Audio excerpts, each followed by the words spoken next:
Okay, so 3.3, we're going to talk about inverse functions. We're going to learn one new kind of rule for derivatives of inverse functions.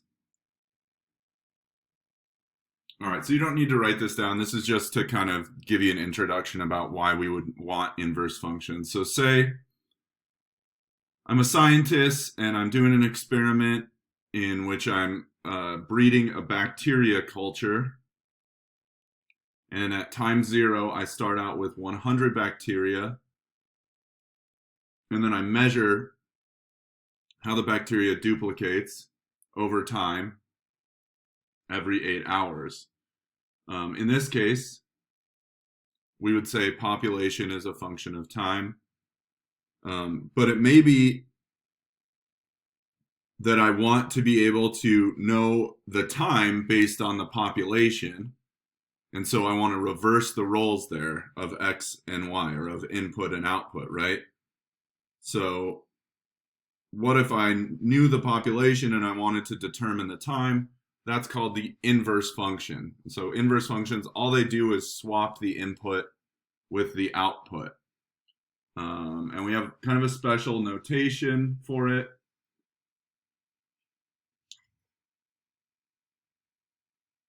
We use a superscript of -1 to indicate inverse functions. That is not an exponent.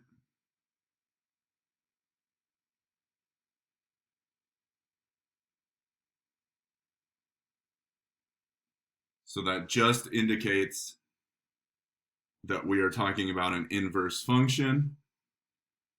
And one thing is that not all functions possess inverses. So what functions do possess inverses? Remember, the definition of a function is that every input only corresponds to one output. But under that definition, this situation can still be a function. So notice that 3 corresponds to 4 and 2 also corresponds to 4. That's fine. That's still a function because every input only corresponds to one output. What would not be a function would be if, like, for example, 2 corresponded to 2 different outputs, right? So if 2 corresponded to 10 and to 4, now we don't have a function.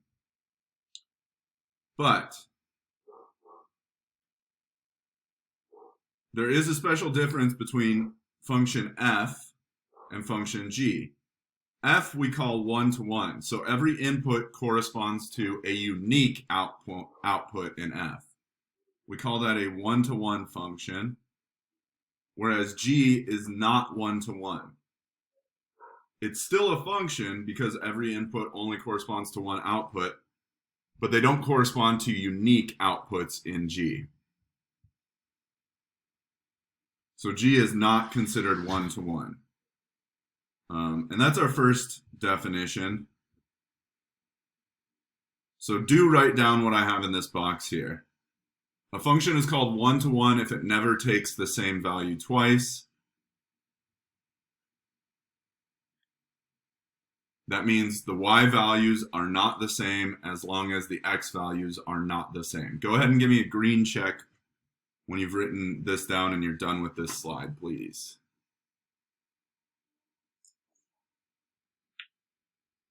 All right. So there is actually a visual test for this. So do you guys remember the vertical line test?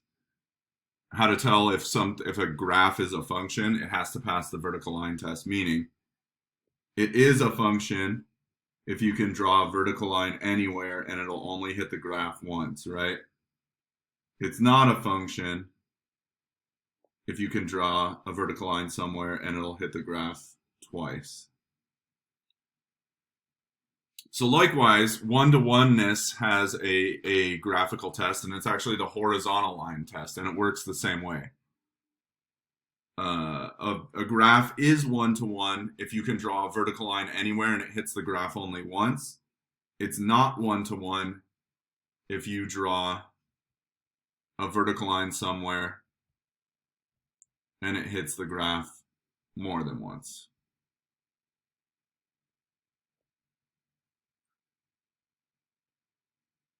So like here's an example of one that is one-to-one. If we looked at like y equals x cubed,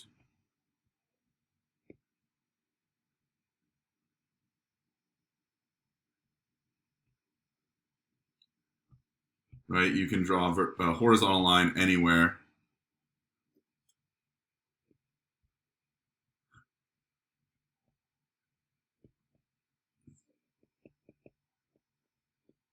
And you'll only hit that function once.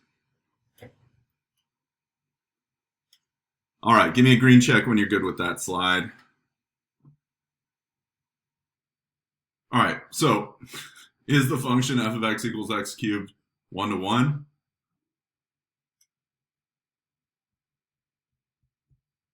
Yes. Every x has a unique y. It passes the horizontal line test. So pretty short first example there. I also spoiled it on the last slide, I guess. All right, so now let's define inverse functions. So if you have a one-to-one function with domain A and range B, so remember domain is x values, range is y values.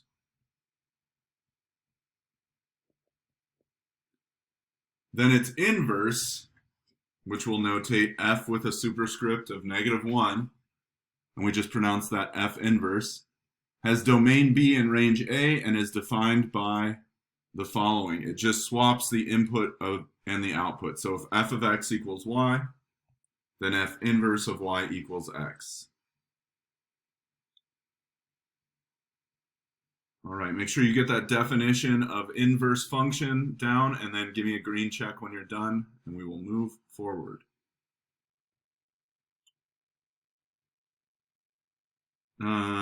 Okay, you don't need to this is already stated in the definition, but it just is saying, reminding you that the domain and range get swapped for inverse functions. Oh, not what I was trying to do. All right. Once again, I just want to note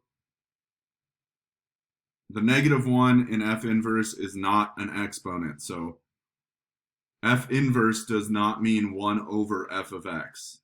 If we wanted -1 to be an exponent, we would write it this way, just to be clear. That's just a notation thing. So the superscript -1 in this is just so that we don't have to constantly write out f inverse verbally.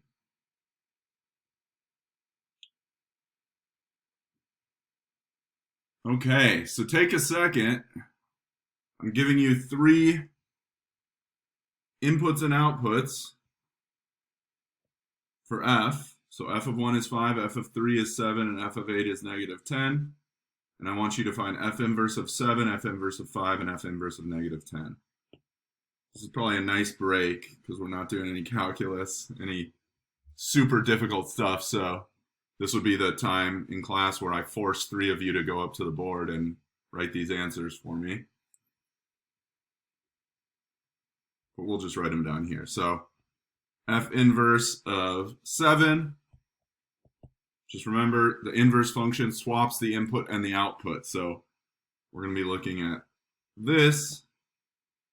So f inverse of 7 will be 3. F inverse of 5.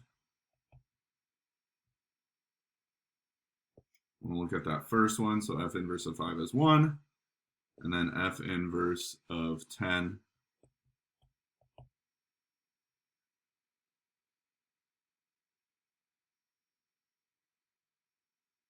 I'm sorry, of -10 is going to be 8.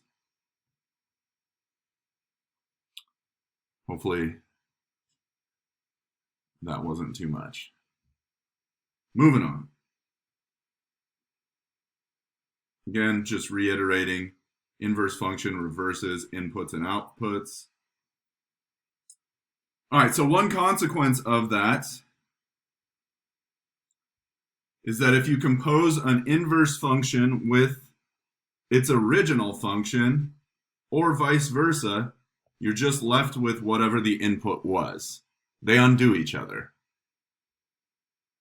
Okay? So if you compose an inverse function and its original function, you're always just left with whatever the input was. And we'll do an example to show you kind of how that property can help us.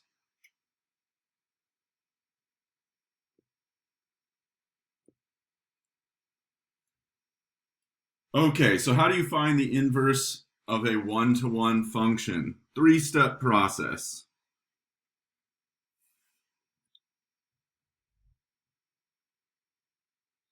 You're going to write your equation as a function of x.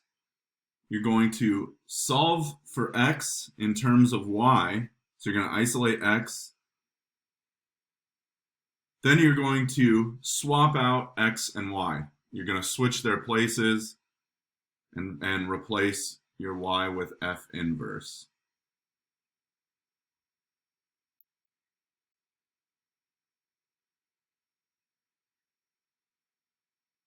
So you've probably done this in pre-calculus or algebra 2 at some point, but we'll do an example real quick to review how this works.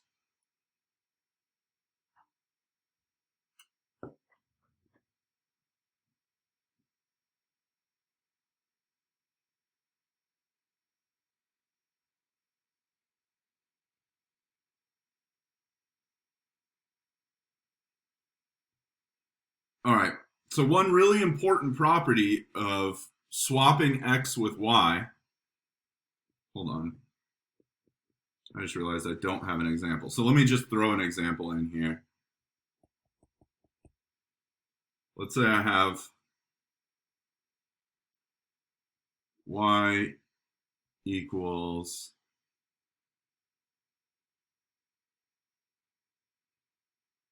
the square root of x cubed plus 1. If I wanted to find the inverse function there, I want to isolate x. So I would square both sides. That would give me x cubed plus 1 equals y squared. I would subtract 1. So x cubed equals y squared minus 1.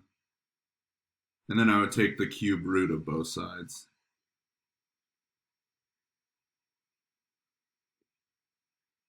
So x equals the cube root of y squared minus 1.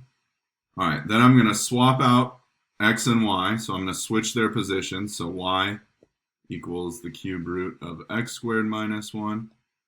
And then I'm going to replace y with f inverse. So f inverse of x equals the cubed root of x squared minus 1. And there's my inverse function.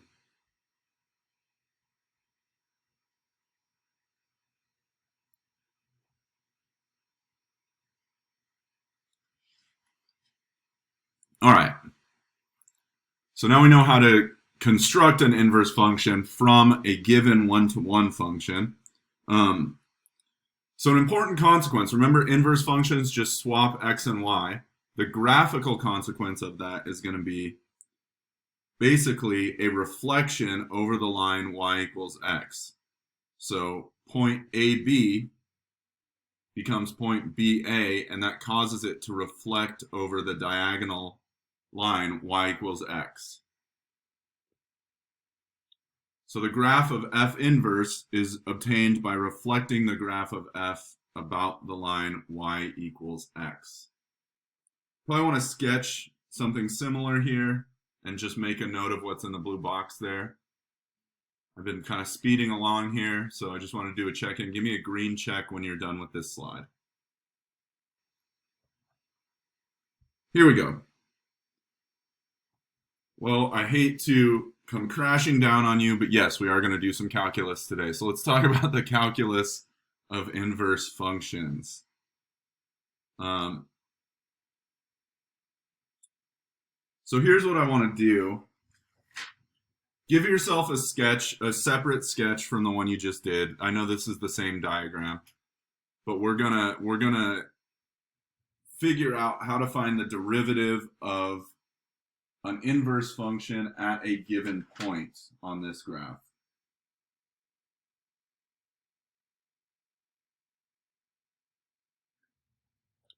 So namely, let's say I want, this is the point A, B. And what I want to know is the derivative of that function at point A. Okay?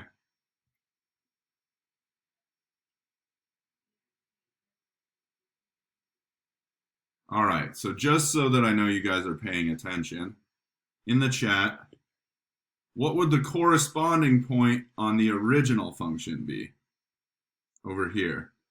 What would the coordinates of that function be, of that point be? Good, BA.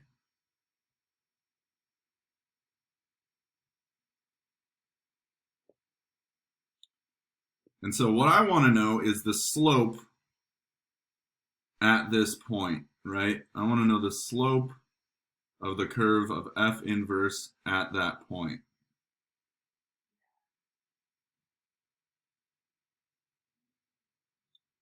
All right, well, we know that slope is the change in y over the change in x, right? And so the one thing I could say for certain is that I could call the derivative at point A the slope of that tangent line, which is delta y over delta x. Now, let's see how that would correspond to this slope.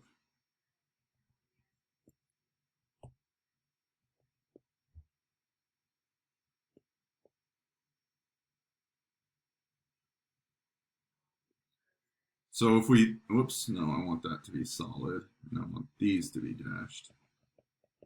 So if you think about the reflection, this vertical rise is actually corresponding to that delta x, right? So what I'm saying is that's the reflection to there, and then this would be delta y, right? Because this reflects to here. Okay. And the reason I'm doing this is because what we're going to do is put this derivative actually in terms of the original function. So I get f inverse, the derivative of f inverse at A is delta y over delta x. Can we all agree that algebraically that's the same as 1 over delta x over delta y?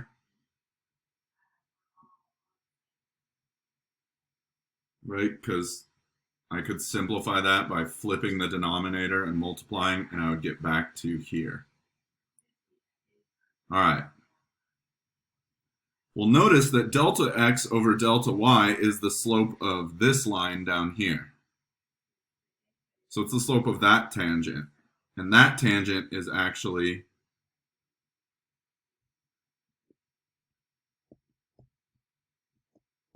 the derivative of the original function at the point B. Okay. So then what I can simplify this to is that this is 1 over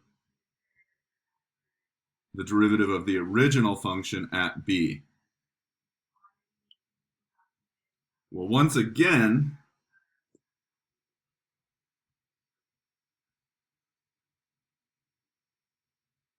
I can rewrite B. Notice that B is F inverse at A. It's the output of F inverse at A. So I'm going to replace B with F inverse at A. And there we go. I have my definition of derivative of an inverse function at a point.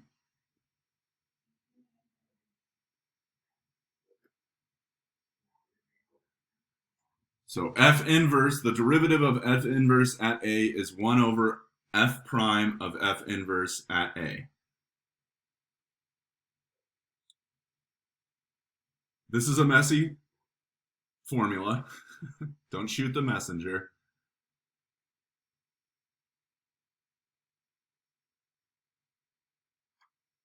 We're just going to do one example of kind of how to use this formula. So give me a green check once you have that definition written down.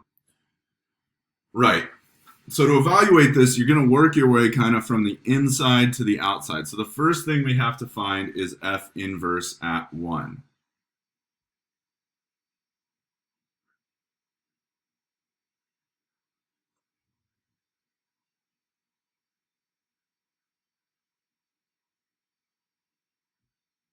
So to find f inverse at 1, that's the input of our inverse function, so it's the output of our original function, right? So namely, we need to find when the output of the original function equals 1. So when does 2x plus cosine x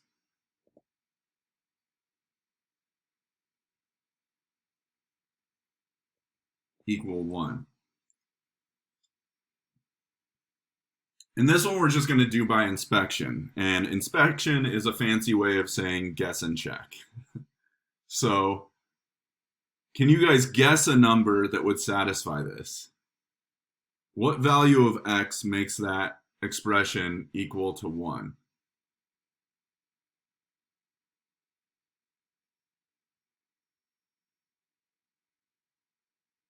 There you go. Nice job, Vincent. So 0, right?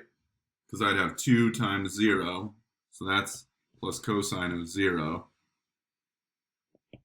which 2 times 0 is just 0. Cosine of 0 is 1, and we get 1 equals 1. So x equals 0 in that case. So what I'm saying is for the original function, f of 0 equals 1. That means for the inverse function, f inverse of 1 has to be 0 because it swaps their places, right? So now I'm working my way through this. So I can simplify this to 1 over f prime at 0 because I can replace, again, that f inverse of 1 with 0. All right. So f prime at 0, that's referencing the original function, or rather the derivative of the original function. Here is the original function, right? In the chat, what's the derivative of that? What's f prime?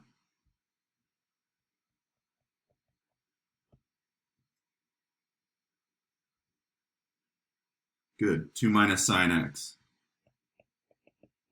And I specifically want f prime at 0, so that's 2 minus sine of 0. Sine of 0 is 0, so that's gone. So f prime at 0 is just 2. And my final answer for what is the derivative of the inverse function at 1 is 1 over 2.